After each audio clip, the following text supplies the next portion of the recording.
Je tiens d'abord à remercier le laboratoire IMC pour l'honneur qu'il me fait d'être parmi vous et pour vous parler de l'anémie au cours des cancers et surtout pour situer l'apport des ASE, c'est-à-dire les agents stimulants de l'érythropoïétine. C'est sorti, c'est l'érythropoïétine en particulier. C'est sorti.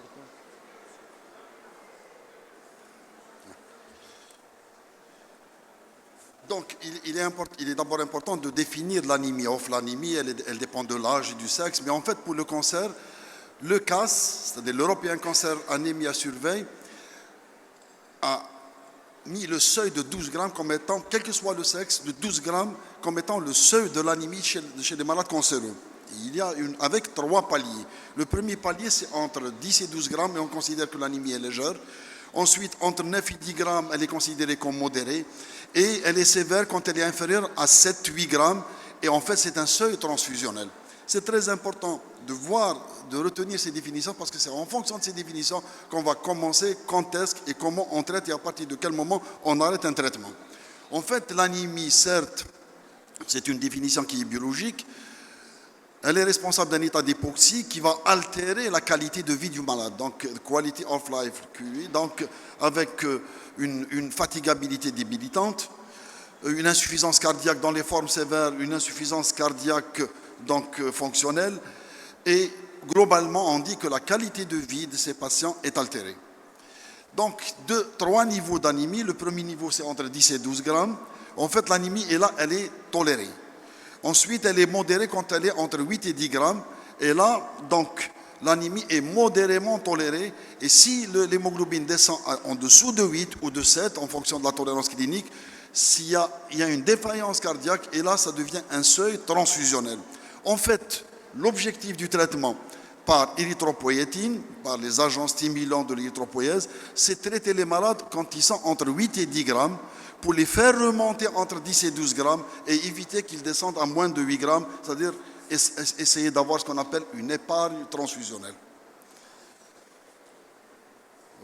Maintenant, pour ce qui est des mécanismes de l'anémie au cours des complexes, en fait, c'est des mécanismes qui sont très complexes et le primum movens, le plus important, c'est les états inflammatoires chroniques donc dans la production par la cellule tumorale, interféron alpha, le TNF, interleukine 6, qui vont être à l'origine, entre autres, d'une myélosuppression, et même la durée de vie des globules rouges est raccourcie, donc il y a un état d'hémolyse.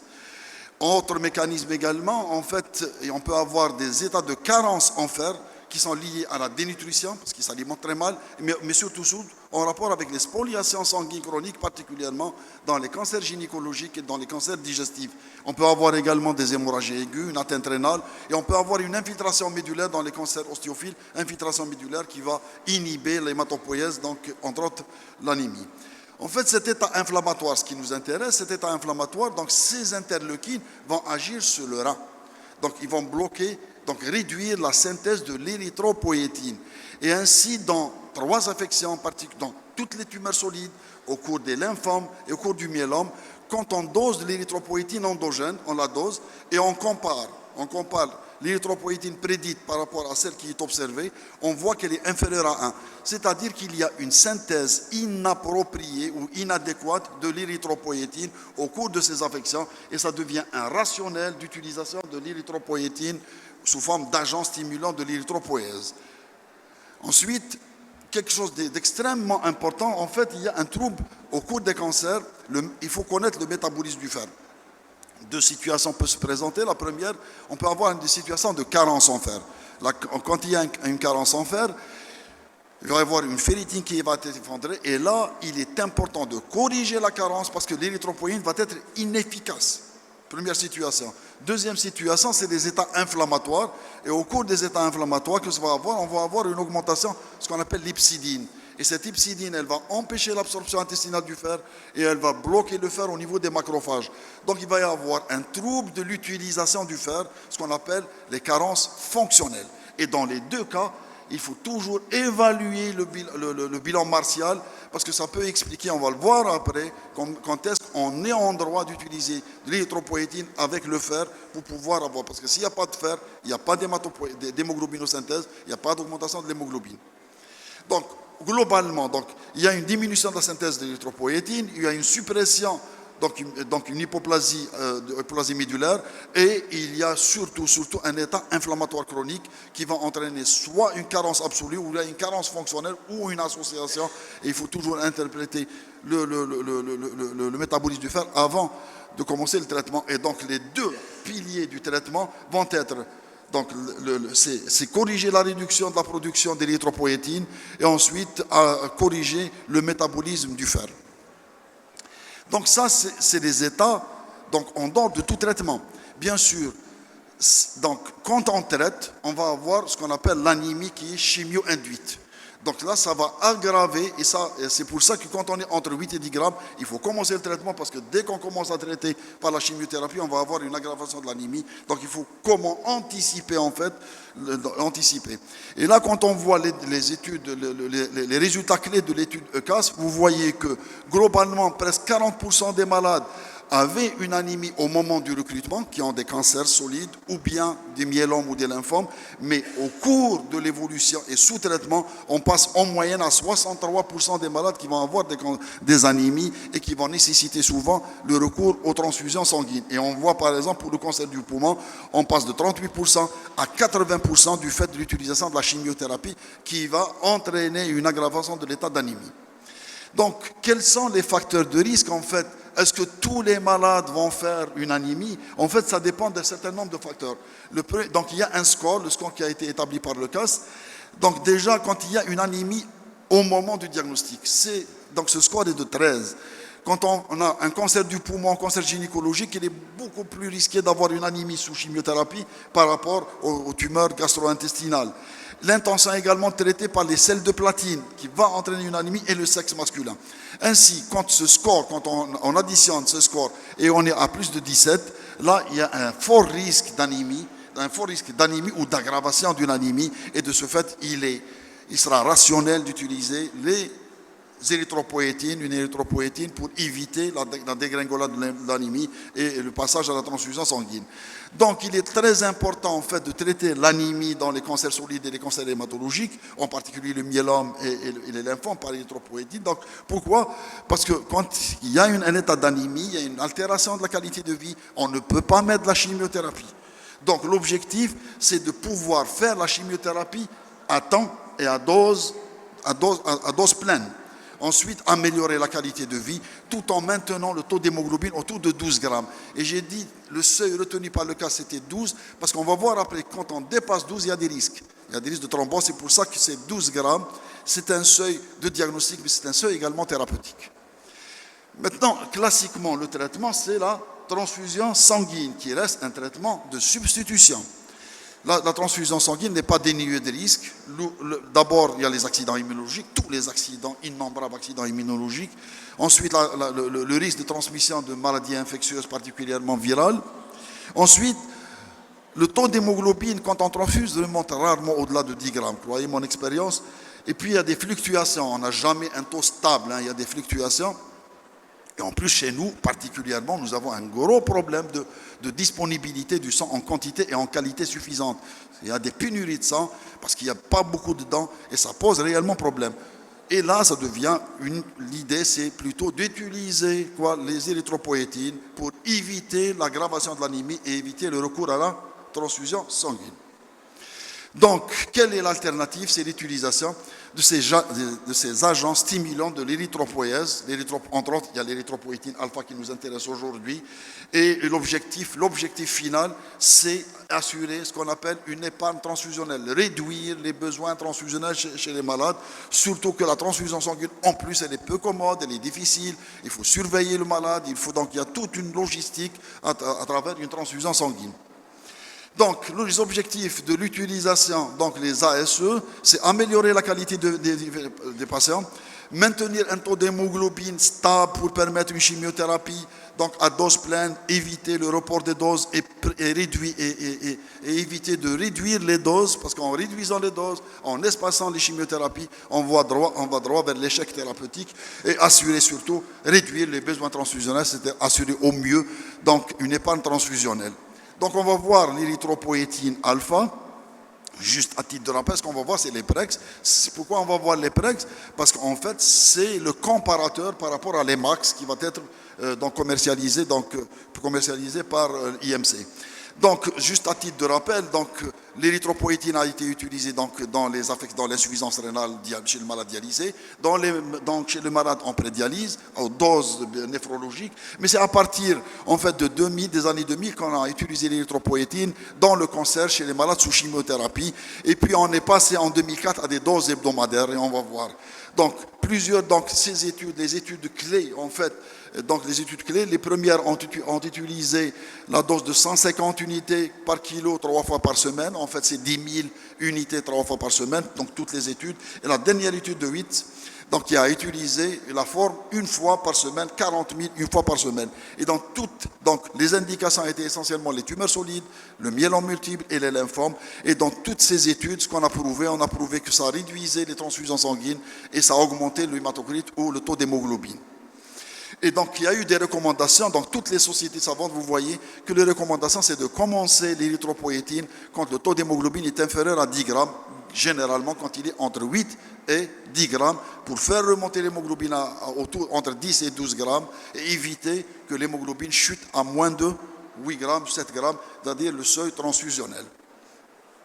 Et vous voyez qu'en utilisant, parce que ce qui nous intéresse, c'est surtout l'utilisation hebdomadaire, en utilisant l'érythropoïétine alpha une fois par semaine, on a une réduction des besoins transfusionnels. Et bien sûr, il faut être patient avec les patients, avec les malades. Pourquoi? Parce que ce n'est pas le premier mois. Donc, l'ascension du taux d'hémoglobine, elle est progressive. Et vous voyez, du premier mois au 4e mois, on réduit de façon drastique, très significative, le recours aux transfusions sanguines.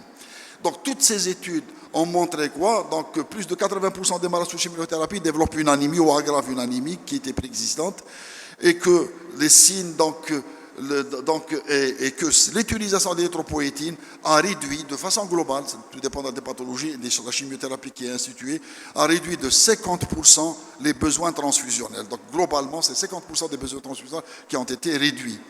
Indication à partir de mars 2000. Et là, donc, quelles sont les indications de l'utilisation de l'érythropoïétine? C'est les tumeurs solides, on l'a expliqué au début, parce que l'érythropoïétine observée qui était diminuée. Donc, c'est les tumeurs solides, les lymphomes malins, hodgkiniens et surtout non-hodgkiniens, et le myélome multiple. C'est les 3 affections principales pour lesquelles il y a indication d'utilisation de l'érythropoïétine alpha. En plus, il y a d'autres indications hématologiques, en particulier ce qu'on appelle les syndromes myélodysplasiques primitifs, de risque faible ou intermédiaire, et la myélofibrose primitive quand il y a une anémie, quand le taux d'hémoglobine est inférieur à 10 grammes et quand le taux sérique de l'érythropoïétine endogène, c'est-à-dire on fait un dosage de l'érythropoïétine, si ce taux est inférieur à 500 et a fortiori s'il est inférieur à 200, il y a indication à mettre de l'érythropoïétine pour essayer de corriger l'anémie. Donc l'objectif c'est de maintenir le malade entre 10 et 12 grammes. Bien entendu, s'il est entre 10 et 12 grammes, il n'y a pas de traitement préventif. On traite quand c'est inférieur à 10, attention. Donc entre 10. Si ça descend au-dessous de 10 grammes, l'objectif c'est de maintenir entre 10 et 12 grammes. Éviter de dépasser 12 grammes. C'est pour ça que je disais au début, il faut retenir le chiffre de 12 parce qu'il a un impact thérapeutique. Pourquoi? Parce que si on dépasse 12 grammes, il y a un risque de thrombose par l'utilisation de l'érythropoïétine. Et quand on dépasse 13 grammes, il faut arrêter, suspendre le traitement temporairement parce que le risque est très important. Et entre-temps, on va voir, il faut adapter le traitement. Et l'objectif, c'est de se rapprocher de ce chiffre de 12 grammes. Entre 10 et 12 grammes, l'idéal, c'est d'être autour de 12 grammes par décilitre d'hémoglobine. Maintenant, quelles sont les doses qui ont été données? Donc, initialement, on donnait c'est 3 fois par semaine, la dose de 150 unités par kilo 3 fois par semaine, qui correspond généralement à 10 000 unités 3 fois par semaine, et qui faisait augmenter le taux d'hémoglobine un gain en hémoglobine de 2,8 grammes, et résultat équivalent à la forme 40 000 unités une fois par semaine, puisque ça permettait également un gain en hémoglobine égal de l'ordre de 2,8 grammes. Donc il est plus commode d'utiliser plutôt la forme sous-cutanée une fois par semaine. Quel est le délai? Le délai, il est pratiquement identique. Après un délai, ce résultat de 2,8 est obtenu après un délai de 45 à 48 à 49 jours. Donc pratiquement, c'est les mêmes résultats en utilisant 10 000 3 fois ou on utilise les 40 000 une fois par semaine. Et vous voyez bien qu'il y a une ascension progressive, donc il y a une ascension progressive, et qui, par rapport au placebo, bien sûr, et on voit sur la courbe qu'il y a une amélioration drastique de la qualité de vie du patient. Donc, comment on conduit? Parce qu'on a dit qu'il faut adapter les traitements. Comment on conduit le traitement? Donc, on va donner soit 10 000 unités 3 fois ou 40 000 une fois par semaine. Au bout d'un mois, avec une surveillance hebdomadaire au début, et au bout d'un mois, on évalue l'efficacité du traitement. S'il n'y a pas un gain en hémoglobine qui reste inférieur à 1 gramme ou que les réticulocytes, donc il n'y a pas suffisant, donc ils sont inférieurs à 40 000, il faut doubler les doses. Donc, il faut augmenter les doses. Et si on augmente les doses au bout de 4 semaines, si aucune réponse, on considère que c'est un échec et on arrête le traitement. Ensuite, si on arrive à faire augmenter le taux de réticulocytes et on a au bout d'un mois plus de 40 000 et supérieur à 1 gramme de gain, là on continue le même traitement. Et l'objectif, donc, c'est d'avoir un taux d'hémoglobine, je me répète, donc je suis redondant, mais c'est pour fixer les idées, c'est entre 10 et 12 grammes. Si on dépasse 12 grammes, il faut réduire la dose, donc de 25% jusqu'à 50%, réduire la dose. Et si on est à plus de 13 grammes, il faut arrêter parce qu'il y a un risque très important de thrombose. On va voir les complications qu'on peut avoir. Quelle sera la durée de traitement? C'est pendant toute la durée de la chimiothérapie et un mois après l'arrêt de la chimiothérapie. Donc il faut continuer encore un mois après l'arrêt de la chimiothérapie. Quand arrêter les PREX? Temporairement, quand le taux d'hémoglobine est supérieur à 13 grammes, on a dit parce qu'il y a un risque de thrombose important. Quand il y a un échec thérapeutique après avoir augmenté les doses après 8 semaines, donc ça ne sert à rien. Et quand ça peut entraîner une hypertension artérielle, et là, si cette hypertension artérielle, on n'arrive pas là, ça peut déclencher ou aggraver une hypertension préexistante. Si elle est non contrôlée, on est obligé d'arrêter. Et enfin, quand il y a une érythroblastopénie, et on va voir ce que ça veut dire l'érythroblastopénie. Donc, les effets indésirables, c'est l'hypertension artérielle, le risque de thrombose quand le taux d'hémoglobine est supérieur à 13 grammes, thrombose artérielle, thrombose veineuse parfois très grave. Ensuite, l'érythroblastopénie, en fait, c'est la formation d'allo-anticorps anti-érythropoïétine. Et quand il y a formation de ces allo-anticorps, donc c'est le pouvoir immunogène de cette érythropoïétine qui est une protéine exogène, donc ça peut entraîner, elle peut avoir un pouvoir d'immunogénicité et donc production d'allo-anticorps. Et dans ce cas, on va avoir une aggravation de l'anémie. Les réticulocytes sont absents et quand on voit une moelle, elle est désertique, elle ne contient pas des érythroblastes. Pourquoi? Parce que cette érythropoïétine est complètement, et ça agit même sur l'érythropoïétine endogène. Ensuite, on peut avoir assez rarement les réactions cutanées sévères telles que le syndrome de Stevens-Johnson, le syndrome de Lyell, et ces deux complications vont nous conduire à l'arrêt définitif de l'érythropoïétine. Et comme il y a des réactions croisées à toutes les érythropoïétines, donc tous les agents stimulants de l'érythropoïèse. Donc, contre-indication, hypertension non contrôlée, hypersensibilité à un des constituants qui donne et l'érythroblastopénie. Donc, il faut arrêter définitivement l'utilisation de l'érythropoïétine. Le monitorage, donc dans le monitorage, ce qui est important, c'est de vérifier ce que je disais au début, vérifier le métabolisme du fer. Donc, le métabolisme du fer, et par la ferritine et le coefficient de saturation. Juste rappeler que le coefficient de saturation, c'est le fer sérique sur la TIBC. La TIBC, on a deux situations, la carence martiale, et dans ce cas, on a un coefficient de saturation très bas, inférieur à 20%, et une ferritine effondrée. Et là, ça ne sert à rien de donner de l'érythropoïétine. Il faut corriger la carence absolue. Là, ce qu'on appelle absolue. On peut avoir une autre situation, c'est-à-dire quand il y a une carence dite fonctionnelle, du fait de l'inflammation. Et là, c'est une séquestration du fer dans les macrophages, donc il n'est pas délivré à l'érythropoïèse. Et là également, il faut absolument le vérifier dès le début, et surtout avant de conclure à un échec de l'utilisation de l'érythropoïétine. Et là, on voit les recommandations du NCCN, donc les recommandations américaines. Donc clairement, quand il y a une carence en fer, il faut corriger la carence en fer. Donc il faut corriger, idéalement, de préférence par voie parentérale, intraveineuse. Pourquoi? Parce qu'on peut avoir l'hepcidine, elle empêche l'absorption intestinale du fer, puis il faut essayer d'augmenter rapidement le taux d'hémoglobine. Maintenant, quand le coefficient de saturation est entre 20 et 50% et la ferritine est entre 20, et je considère plutôt 500. Là, par contre, l'utilisation de fer est discutée au cas par cas. Donc ça va être au cas par cas. Et donc ça va être au cas par cas. On peut toujours l'utiliser, voir est-ce qu'il y a une ascension ou pas. Et enfin, quand le coefficient de saturation dépasse 50%, ça ne sert à rien de donner du fer. On risque de surcharger le malade en fer. Maintenant, tout ça, c'est pour éviter d'arriver à un taux d'hémoglobine inférieur à 7-8 grammes. Vous voyez, 7-8 grammes, c'est en fonction de la tolérance. Nous, 7 grammes, des fois, quand je vois le malade tolère son anémie, je ne transfuse pas. Pour éviter d'arriver à la transfusion sanguine. Et vous voyez que l'utilisation de fer, quelle que soit l'érythropoïétine utilisée, a permis quand même de passer, par exemple, de 77% de réponse à 93% de réponse. Je fais exprès de parler d'un biosimilaire, un autre biosimilaire qui a été utilisé, mais on peut le voir également avec tous les autres. Donc, important de vérifier le métabolisme du fer. Donc, nos conclusions pour donc, d'abord, traiter, donc la première chose à retenir, traiter précocement l'anémie avant son aggravation. D'accord? Ensuite, permettre d'avoir un taux d'hémoglobine stable grâce aux érythropoïétines. Ça permet d'instaurer la chimiothérapie à dose pleine et dans les délais. Ensuite, éviter donc le report de la chimiothérapie, améliorer la qualité de vie des patients. Et ça reste un traitement peu contraignant. Pourquoi? C'est une injection en sous-cutanée une fois par semaine.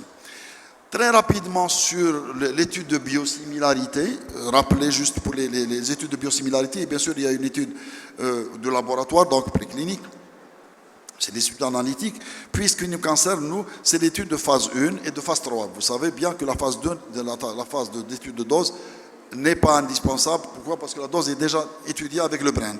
Donc ce qui est important, c'est de voir la phase 1 et la phase 3 pour étudier la pharmacocinétique, la pharmacodynamique pour parler de l'équivalence, la bioéquivalence. Puis après, la phase 3 va permettre de confirmer l'efficacité et la sécurité. Et très particulièrement quand il s'agit d'un biosimilaire, c'est l'immunogénicité, c'est-à-dire l'aptitude de ce médicament à déclencher la synthèse d'immunoglobulines qui vont neutraliser la molécule.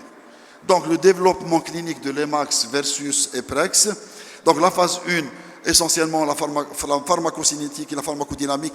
Et pour l'EMAX, on a étudié juste la voie sous-cutanée, ce qui est utilisé en fait dans la pratique, alors que d'autres ont même utilisé la voie intraveineuse.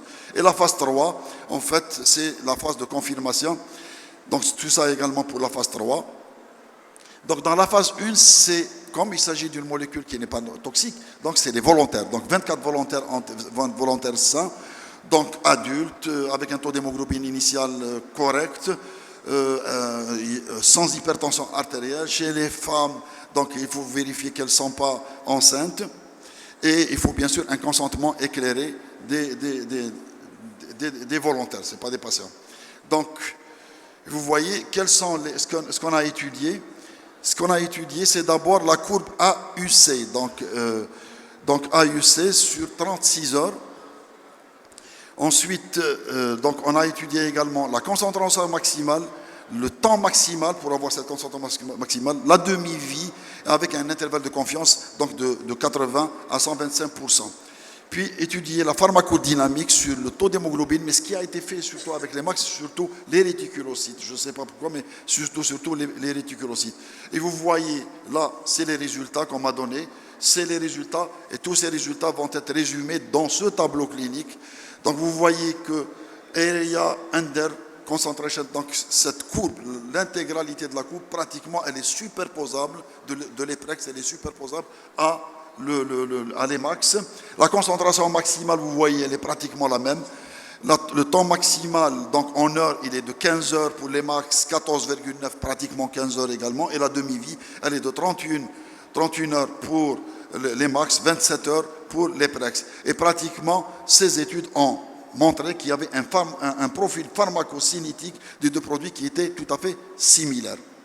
Ensuite, pour la pharmacodynamique, j'ai dit qu'ils ont utilisé beaucoup plus les réticulocytes et vous voyez qu'il y a une superposabilité des deux molécules, EMAX et EPREX. Et là également pour l'hérétique. Maintenant, pour la pharmacodynamique, vous voyez que les courbes, donc l'ascension en hémoglobine, en utilisant l'EMAX ou l'EPREX, pratiquement sont superposables. Il n'y a pas de différence significative et vous voyez après 24 semaines d'utilisation. Donc les effets indésirables, en fait, tous les effets indésirables pratiquement attendus, modérés pour la plupart. Il y a un seul malade qui a nécessité donc de sortir de l'essai. Et le plus important, c'est qu'il n'y a pas eu d'anticorps anti-érythropoïétine. C'est le plus important, mais mesuré aussi bien par l'ELISA que par radio-immunoprécipitation. Donc en aucun cas, et ça c'est quelque chose de très important dans tout développement en fait d'un biosimilaire ou d'un produit biologique de façon globale. En conclusion, donc, quand on voit pour cette étude, la phase 1 a montré un profil de pharmacocinétique, pharmacodynamique pratiquement égal. La phase 3 a montré également qu'il y avait un gain en hémoglobine qui était pratiquement équivalent. Moi, je pense qu'il faut tout de même faire des intérêts post-approval, donc des études de phase 4, pour confirmer ces résultats chez nos patients. Et je vous remercie. Merci beaucoup, professeur.